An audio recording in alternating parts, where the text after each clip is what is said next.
Salut tout le monde et bienvenue dans ce podcast MMA Club. C'est nouveau, c'est le numéro 1. L'aventure démarre aujourd'hui avec l'envie de vous faire découvrir ou redécouvrir un artiste martial, revenir en détail sur sa carrière. Il incarne sûrement la prochaine génération de champions. Il est inspirant, arrogant, confiant, puissant et brutal. Ça le caractérise plutôt bien et on parle de Khamzat Chimaev. Khamzat Chimaev, il est né en 1994, donc il a 27 ans. Il mesure 1m88 et il combat en welterweight, soit moins de 77, ou en middleweight, en moins de 84. Ce qui d'ailleurs serait plus sa catégorie naturelle compte tenu de son poids sans cutting et de la difficulté qu'il semble avoir pour faire le poids dernièrement. Donc il est né en Tchétchénie, à Benoyourt. C'est une ville de 7500 personnes environ, dans le sud-ouest de la Russie. C'est au nord de la Géorgie. Vous êtes arrivé. Il pratique la lutte libre dès l'âge de 5 ans. Il remporte la médaille de bronze au championnat russe junior. Et plus tard, il émigre en Suède à l'âge de 19 ans avec sa mère pour y rejoindre son frère. Il s'entraîne au All-Star où il se fait recadrer régulièrement pour une attitude agressive, notamment en sparring. Reza Madadi le prend sous son aile, il devient son coach, il le canalise pour faire de lui une future étoile. Ainsi est né Borz, soit en français le loup. Donc pour l'anecdote, Reza Madadi a été artiste martial professionnel entre 2006 et 2019. Il est iranien et vit en Suède. Donc il a participé au TUF et il a été licencié de l'UFC pour des accusations de cambriolage. Voilà pour le coach. Donc pour son premier combat en MMA amateur, Khamzat a affronté, sans le savoir, celui qui deviendra le futur champion du monde de MMA amateur, Khaled Kallam, ou Lalam. Il le soumet, puis il enchaîne 2 mois plus tard par guillotine. Avril 2018, il affronte une autre star montante locale, Adnan Music, et le bat par TKO au premier round. Place au monde professionnel. Donc toujours en place au All-Star, il débute en pro contre Sagen, puis Magnor, 2 Norvégiens qu'il battra à nouveau. Ça fait 4 victoires. Ensuite, il signe au Brave pour affronter l'Autrichien invaincu Marko Kizic, battu au premier round par TKO. En décembre, il bat le lutteur américain Sidney Wheeler en 35 secondes. Ça commence à faire beaucoup. En 2019, on le met dans les pattes d'Ikram Aliskerov, invaincu à 8-0, pour le même résultat au premier round. Puis en octobre, il affronte un autre adversaire venu d'Afrique du Sud qui ne l'arrêtera pas non plus. Donc il avait pour but de prendre la ceinture au Brave, chez lui en Suède, mais la pandémie a eu d'autres plans pour notre combattant. C'est finalement l'UFC qui frappe à la porte pour prendre le combat à court terme contre John Philippe. On s'en rappelle, c'était le début des Fight Island. Il tente sa chance et remporte la victoire au 2e round par soumission. Le premier round s'est soldé par un inhabituel 18-17 de la part des juges, soit 30-23, pour une performance d'une rare domination. Donc c'est très rare qu'un juge donne 17. Il reçoit la Performance of the Night plus 50 000 $. Mais surtout une visibilité internationale. Sa particularité, c'est qu'il parle relativement bien anglais. C'est pas forcément le cas pour tous les athlètes d'origine du Caucase. Donc cela l'aidera beaucoup à se propulser sur le devant de la scène. C'est sans compter que 10 jours après, à la Fight Island 3, il affrontera Rhys McKee et le battra par TKO dans le premier round. Pour avoir affronté 2 adversaires en 10 jours, il décrochera un petit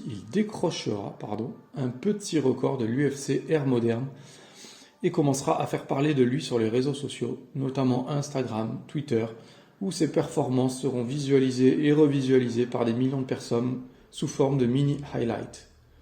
Moins de 2 mois plus tard, il affrontera Gerald Meerschaert qu'il battra d'un seul coup de poing en 17 secondes. C'est un nouveau record battu, 3 combats en moins de 60 jours.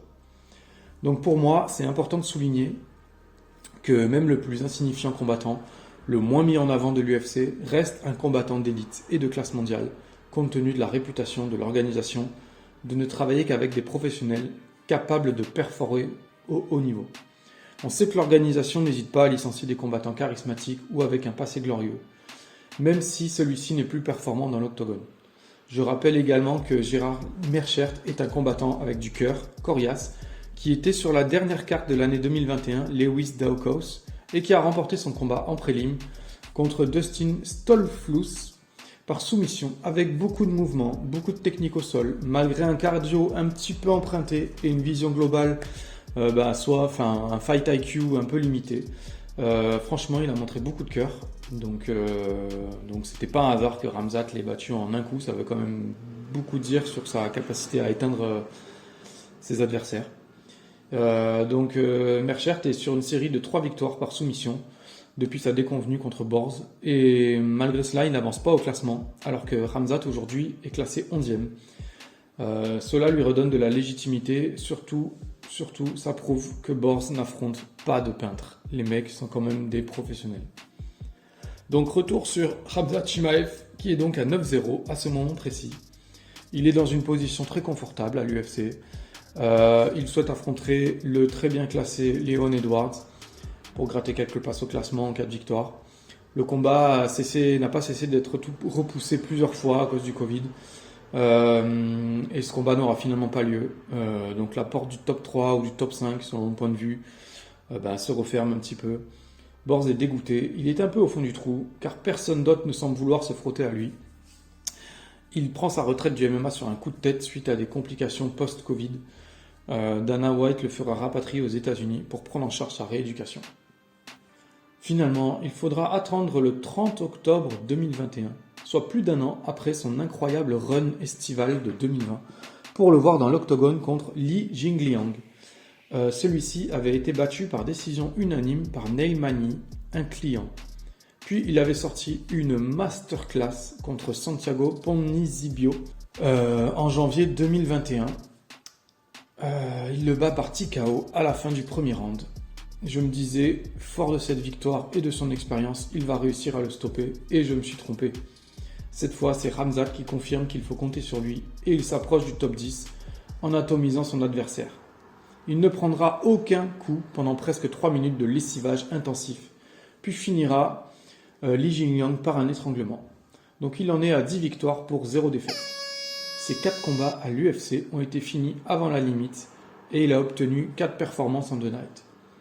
Durant ces 4 perfs, il aura mis 254 coups et il en aura reçu 2 en 7 minutes et environ 40 secondes dans la cage. C'est impressionnant. C'est pas mal du tout pour quelqu'un qui est tombé dans les escaliers à l'âge de 2 ans. C'est le petit fait marquant qui marqua son visage à jamais d'une impressionnante cicatrice à la lèvre. Pour ce qui est du présent et du futur, on sait qu'il provoque n'importe qui, n'importe quand. Neil Magny semble enclin à l'affronter selon le président de l'UFC Dana White. Mais il postule aussi bien pour défier Covington, McGregor, Adesanya, Usman, des grosses têtes. Personnellement, je pense qu'il ira rapidement en middleweight car le cutting semble très difficile en welterweight. Je pense pas qu'il va rester en welterweight plus longtemps. À mon avis, il va essayer de décrocher la ceinture et basta. Moi, j'aimerais le voir contre Marvin Vettori en middle.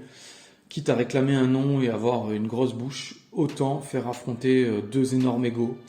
Je les vois bien s'affronter en lutte, ça doit être quelque chose de sympa. Même en boxe, vraiment, c'est 2 profils très intéressants. 2 taureaux comme ça, là, ça va faire des étincelles. S'il devait affronter quelqu'un dans sa caté actuelle, honnêtement, je le verrais bien contre Belal Muhammad. Il est classé 5e, ce qui tombe bien parce qu'en plus, il l'a réclamé. Mais sinon, mon petit chouchou de la KT, Vicente Luque, classé 4e. Bien qu'à mes yeux, il mérite le prochain title shot, sachant que Covington et Masvidal sont bookés pour le TUF et que Edward a laissé passer sa chance récemment. Honnêtement, je pense que Vicente Luque ou Belal Muhammad, c'est vraiment l'affrontement idéal pour lui pour franchir un palier. On en reparle d'ici quelques mois. Merci à vous pour votre écoute. N'hésitez pas à me laisser un retour sur le Twitter MMA Club ou Instagram MMA Club. Le son qui est trop bas, la qualité des infos, simplement pour discuter.